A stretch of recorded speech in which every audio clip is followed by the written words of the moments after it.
And good morning, Newton Falls. Hello, everybody. I'm Dave Lynch, and I'm the city manager here in Newton Falls. And this is our regular morning update brought to you on Tuesdays and Friday mornings at no cost to the taxpayer. Thank you to Gregory Films for their production assistance. And this morning, we've got a couple of things to talk about. Later on in the program, please stay tuned. We will be giving the Halloween guidance that everyone's been asking for. What is Newton Falls doing for trick-or-treating? We're going to give those details toward the end of this program, so please stay tuned. But the news of the day is this.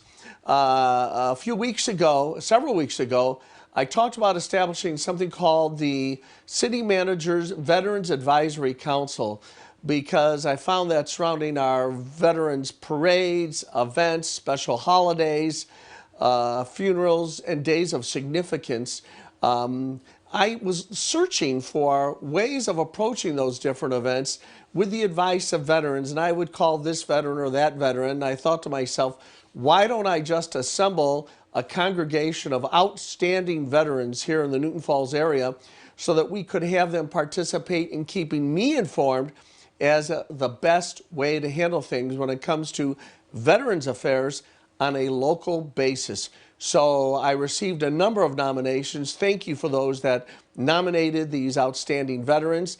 Unfortunately, I couldn't put everybody on the council. There is room for 5 members of the City Managers Veterans Advisory Council.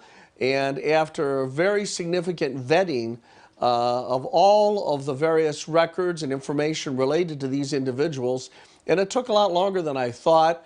I was able to get the discharge papers with the information that we gathered, and I have chosen 5 outstanding members, and those persons are Skip Funk, Aston Hickman, Bob Cameron, Andy Harvey, and Steve Lyden.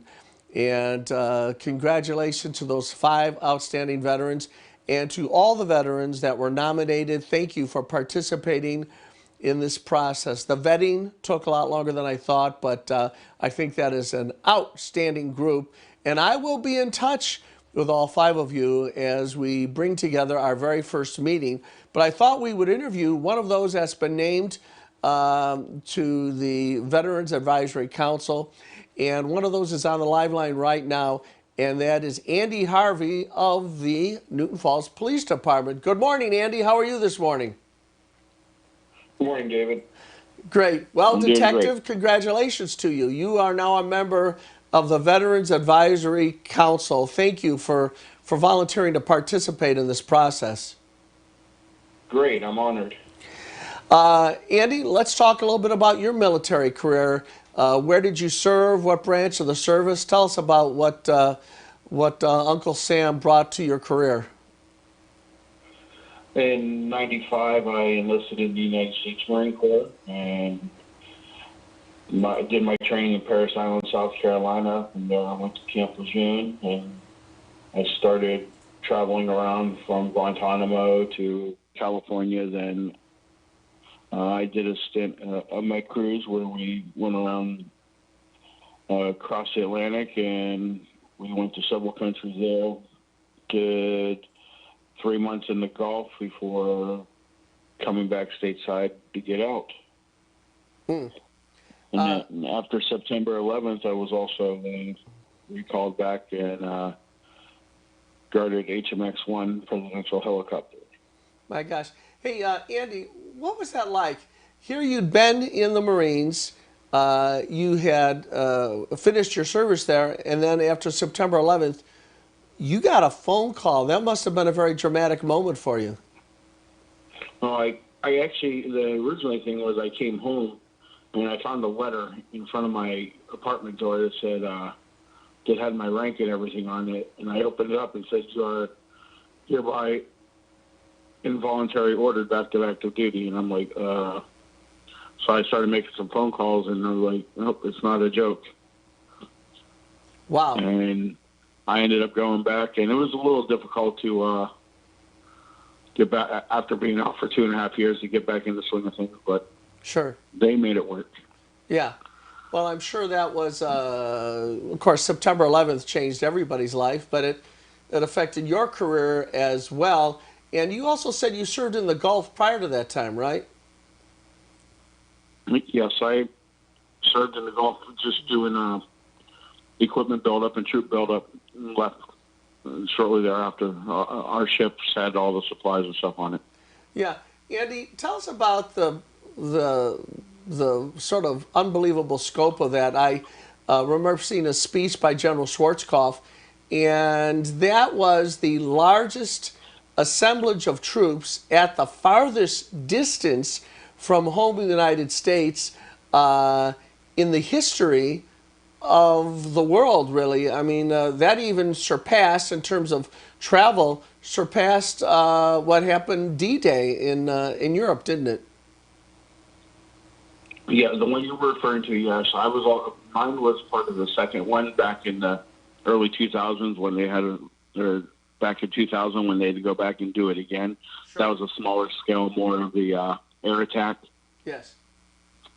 That was that one. But yes, so as you spoke about the other one, it was a rather large presentation of force. Sure. Now, Andy, you finished your military career, then you got the call for September 11th, you went back again, and now you find yourself in the police service. What caused you to get involved in law enforcement as well, Andy? It is something that when I was in the military I thought about doing, and when I got out I decided that I came and I talked to the former chief, Robert Carlson, and we talked, and I ended up going to the academy, and then I got hired here in the city. Yeah, I noticed that those that dedicate themselves to public service through the military, they seem to be in a mode of wanting to protect and help people, and therefore it's sort of a natural transition to get into law enforcement after military. That's a pretty common theme, is it not? It's a public service. It's the structure, the rank structure, as such as well. That I think you become used to it, and it's ingrained in you, and you think of what's the next logical step. Okay, I can do a police officer. It's a similar service. Sure. Well, the citizens of Newton Falls thank you, Detective, for your service to them that goes on currently. And also, all of us thank you for your service in the United States military as a member of the Marines, somebody who served over in the Gulf, and then, of course, was recalled after September 11th. Detective, what made you interested in serving on the Advisory Council? I like to do a lot for the community, and I thought this is something else I can do to help with the community, make sure the veterans get what they need, and try to help bring different stuff into the city or village for veterans to make sure we have everything. Yeah. Veterans have a real fraternity. In the case of the women veterans, a real connection, also men and women veterans. There's a sort of a special sort of silent communication brotherhood with your fellow veterans, isn't there, Andy? There's just a sense of camaraderie with the veterans. We all may harass each other about the branches they are, but after it's all said and done, we're all fighting for the same goal. Yeah, that's right. Well, listen, congratulations to you, Detective Harvey. Thank you for your service in our United States Marine Corps, and thank you for your service currently as part of the Newton Falls Police Department, and congratulations as the newest member of the Veterans Advisory Council. You have an outstanding week, and thanks again. Thank you very much, David. All right. That was Andy Harvey, not only of the Newton Falls Police Department, and again to all of the members that have been named to the Veterans Advisory Council, Skip Funk and Aston Hickman, Bob Cameron, Andy Harvey, Steve Leiden. These are outstanding members of our veteran community. And again, thanks to all of those that were nominated and also to those that nominated outstanding veterans to be part of the Veterans Advisory Council. I know that really great things, and I appreciate it personally because you can never be educated enough in what are the concerns, sensitivities of those people that have committed the ultimate, that is saying to the rest of Americans, I'm willing to give my life to protect your freedoms. So outstanding veterans of the United States military. Well, as promised, I indicated at the top of the show that we would conclude the program by giving you guidelines for Halloween. Everyone's been saying, what is going to happen with trick-or-treating in Newton Falls?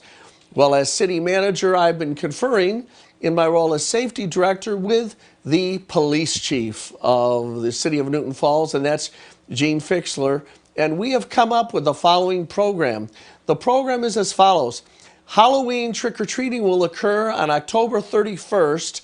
Halloween, what a coincidence. That's a Saturday, but it will be an afternoon trick-or-treating once again as it was last year. The hours are 2 p.m. until 4 p.m. on Halloween, October 31st, 2 p.m. to 4 p.m. And here are some guidelines. And by the way, these are guidelines that are drawn from the suggestions from the State Department of Health. So we haven't wandered off the reservation. We're doing things consistent with a number of alternatives suggested by the State Department of Health. You can find some of these areas on the State Department of Health website. In any case, it's 2 to 4 on October 31st. However, trick-or-treaters should go out with their parents as normal, wearing masks, which they are probably with the costumes anyhow, and keeping an eye on social distancing. But that part of it is pretty much normal. Now, what we're suggesting that is different is that homeowners have a table out in front of their homes with the candy spread out on the table, maybe with a sign that says, just take one per trick-or-treater. And then the homeowner stays inside the screen door and watches from a distance. So we don't have that human contact that normally would take place at a normal trick-or-treating. So the theory is trick-or-treating from 2 to 4 on Halloween as normal, except for the homeowners should stay within the house, have a table set outside in front with the candy separated with the idea of each Halloween trick-or-treater taking just one piece of candy or one item, whatever it is that's being given away. In addition to that, the candy should be wrapped candy, pre-manufactured wrapped candy. So the days of the caramel apple that Grandma Jones used to drop into the bag of candy and all the lint and candy corn would stick to that, well, those days are gone. It should be pre-wrapped, manufactured candy. So we're talking about your Snickers or Baby Ruth or any of the different candies that famous candy manufacturers produce in a mass quantity. So that's what we're suggesting. And in addition to that, we are suggesting that families be careful once you get the wrapped candy at home. And this is a really tough part. It's up to families to do this if they want to. But a suggestion is that the wrapped candy be allowed to sit in a separated way for 24 hours. Now, that's a tough thing, but the New England Journal of Medicine and a number of other very outstandingly respected sources say let the wrapped items sit there for 24 hours so that if there are possible some COVID germs, they can die off and then you can wrap the candy. Now, look, folks, I know this is tough, and there have been instances where the kids can't wait. So you might want to have an emergency stash of candy of your own ready to let little Jimmy or little Judy have some access to candy if you're going to wait this 24 hours. In fact, in a suburb of Philadelphia, they identified a medical condition known as CDS, Candy Denial Syndrome. That's a picture of Jimmy Phillips from outside Philadelphia, and he was the first victim of Candy Denial Syndrome. because he wanted to get to the candy right away, and his parents made him wait. So to avoid CDS, moms and dads, have a little bit of your own candy ready so that Jimmy or Judy can access something sweet to satisfy that glucose craving, which happens every single Halloween. Then after 24 hours, dig in. That Baby Ruth, that Skittles, that Three Musketeers bar, the Kit Kat, and one of the very popular ones, according to surveys, Reese's Peanut Butter Cups, can be accessed by your family. And ladies and gentlemen, we appreciate it. These Halloween guidelines, by the way, that we put forward are going to be published today on the city's website, and there'll also be a posting on Facebook. But to remind everybody the details, October 31st, Saturday, Halloween, 2 to 4 p.m. is trick-or-treating. Normal for the kids and the families, but for the homeowners, put that table out front and then observe from a distance. And to families and kids, take just one. Well, folks, that is the wrap-up of our show today. Thanks again to those members of the Veterans Advisory Council and all that were nominated. And as I say at the end of every one of our programs, God bless America and God bless the city of Newton Falls.